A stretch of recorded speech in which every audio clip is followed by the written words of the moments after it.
Hello friends, Rajans classes में आप सभी का स्वागत है। मौलिक अधिकारों की चर्चा करते हैं हम। पिछली कक्षा जो क्लास थी हमारी, उसमें हमने स्वतंत्रता के अधिकार के बारे में तक अध्ययन कर लिया था। अब यहाँ हम चर्चा करेंगे शोषण के विरुद्ध अधिकार, जिसका वर्णन अनुच्छेद संविधान के अनुच्छेद 23 से 24 में किया गया है। ठीक है मित्रों। तो संविधान में व्यक्ति के दैहिक एवं संविधान में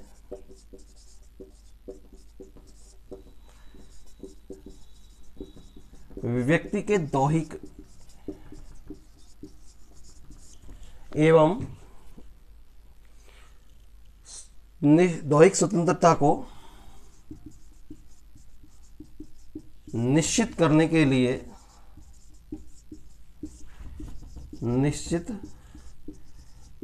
लिए कुछ अधिकार तय किए हैं या कुछ अधिकार निर्धारित किए हैं निश्चित करने के लिए, और उनके बीच मतभेद और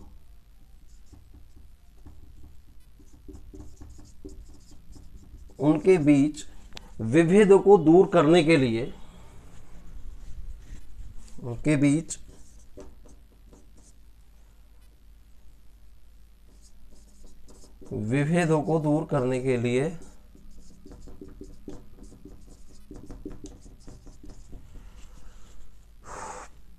कुछ प्रावधान किए गए हैं, और इन प्रावधानों का उल्लेख अनुच्छेद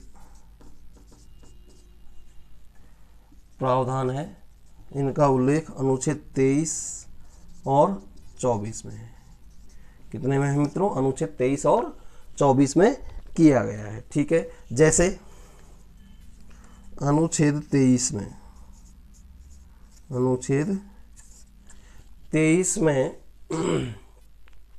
बंधुआ मजदूरी,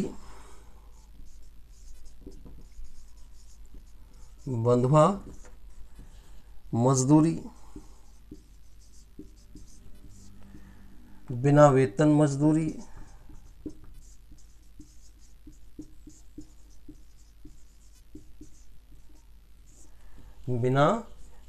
मजदूरी, वेतन से यानी बिना वेतन मजदूरी तथा वेतन से कम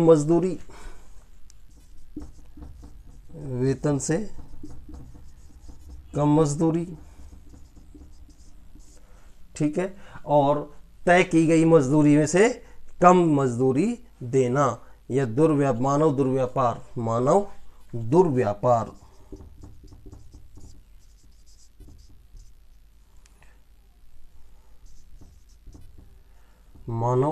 दुर्व्यापार।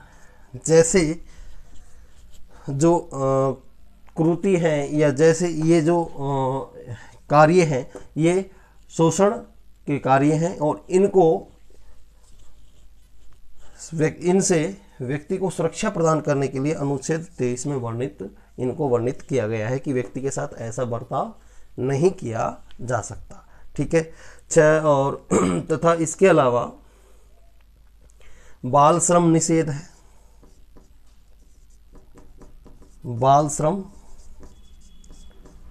है। ठीक है, जिसमें 14 वर्ष से कम आयु के बच्चे को किसी भी प्रकार के कार्यों में नहीं लगाया जा सकता, या उनको इन कार्यों के लिए करने के लिए प्रेरित नहीं किया जा सकता, या इनको बाध्य नहीं किया जा सकता। ठीक है मित्रों, तो ये अनुच्छेद 24 में वर्णित किया गया है।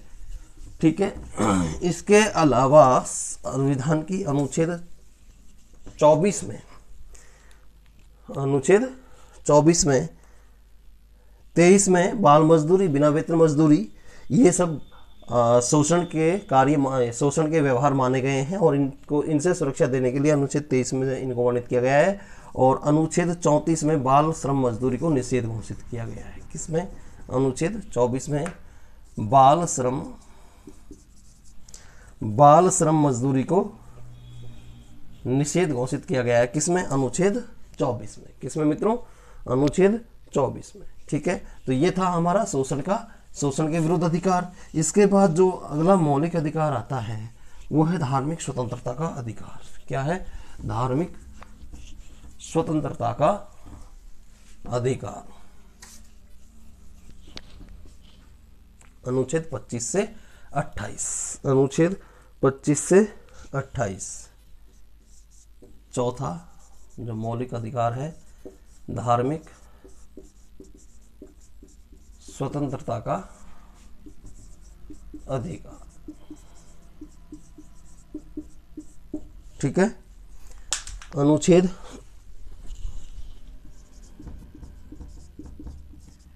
25 से 28। ठीक है, भारत के संविधान में कुछ पंथ निरपेक्ष संबंधी आदर्श स्थापित किए गए हैं, जिनमें जैसे कि राज्य सरकार किसी भी धर्म को विशेष महत्व नहीं देगी और न ही राज्य सरकार किसी धर्म को पक्ष लेगी या उसको बढ़ावा देगी, और न ही किसी भी धर्म को दूसरे धर्म पर जबरदस्ती लादने का प्रयास या उनको बढ़ावा देने के लिए या उनको सुविधाएं देने का कोई प्रावधान नहीं है। ये कुछ संविधान में राज्य सरकार के लिए या संविधान में धर्मनिरपेक्षता के लिए कुछ आदर्श स्थापित किए गए हैं। ठीक है, और धर्म के आधार पर किसी के साथ कोई भेदभाव नहीं किए जाएंगे। ठीक है, राज्य के अधीन किसी भी पद पर संवैधानिक रूप से धर्म के आधार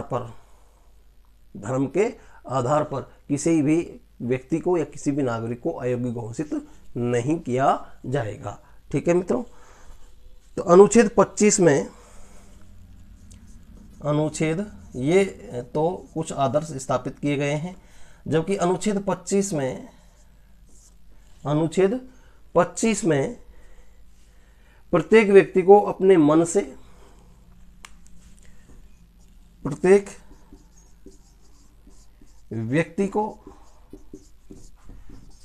से हृदय से और आत्मा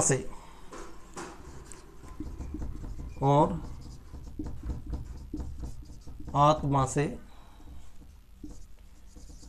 किसी भी धर्म को मानने,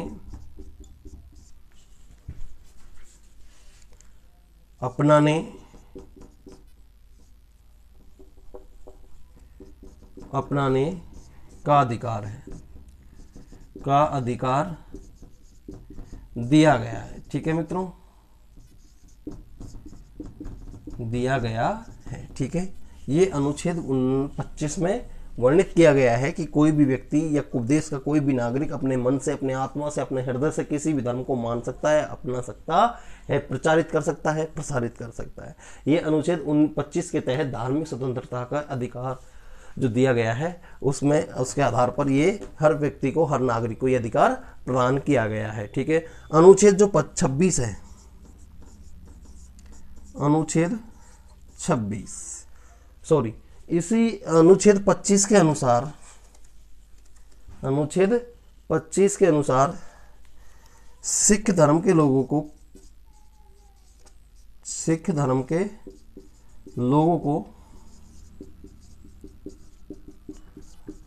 कृपाण रखने का तथा मुस्लिम महिलाओं को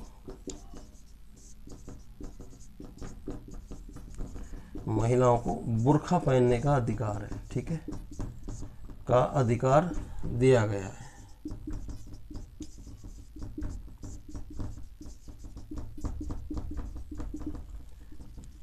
कौन से मौलिक अधिकार के तहत? धार्मिक स्वतंत्रता के मौलिक अधिकार के तहत सिख धर्म के लोगों को कृपाण रखने का और मुस्लिम महिलाओं को बुर्का पहनने का अधिकार दिया गया है, और इसका वर्णन अनुच्छेद 25 में किया गया है। इसके अलावा अनुच्छेद 26 में धार्मिक प्रबंधन स्वतंत्रताएं प्रदान की गई है।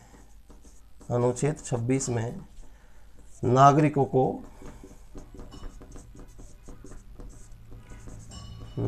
को धार्मिक प्रबंधन की स्वतंत्रता दी गई है। प्रबंधन की स्वतंत्रता दी गई है। ठीक है मित्रों। अनुच्छेद 27 के अनुसार धार्मिक आय जो है वो कर से मुक्त होगी का प्रावधान किया गया है। धार्मिक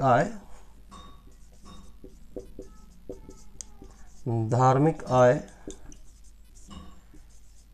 कर से मुक्त होगी। कौन से अनुच्छेद के तहत? अनुच्छेद 27 के तहत। कौन से मौलिक अधिकार के तहत? धार्मिक स्वतंत्रता का जो मौलिक अधिकार है उसके अनुच्छेद 27 में ये विवरण किया गया है कि जो धार्मिक आय होगी, धर्म पर जो आधारित जो आय होगी वो कैसी होगी? कर से मुक्त होगी। ठीक है। यानी वर्तमान में जो भारत की स्थिति है इसमें नागरिकों से या जनता से धार्मिक कर नहीं लिया जाता है। ठीक है। रीजन टैक्स जनता से वसूला नहीं जाता है। ठीक है। जो कि मुगलों के समय में जजिया कर के रूप में धार्मिक कर लिया जाता था। ठीक। अनुच्छेद 28 जो है उस अनुच्छेद 28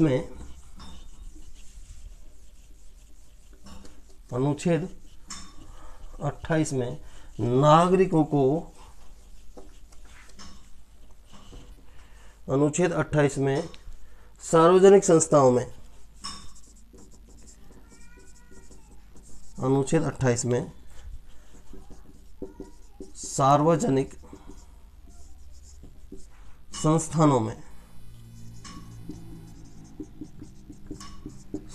संस्थानों में कोई भी धार्मिक कार्यक्रम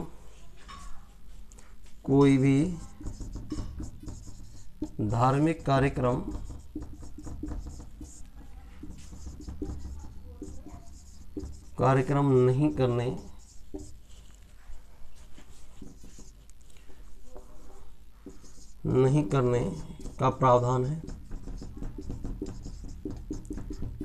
क्या है कि राज्य सरकार अनुच्छेद 28 के तहत किसी भी धार्मिक सार्वजनिक संस्थान में कोई धार्मिक कार्यक्रम आयोजित करने की इजाज़त नहीं देता। ठीक है।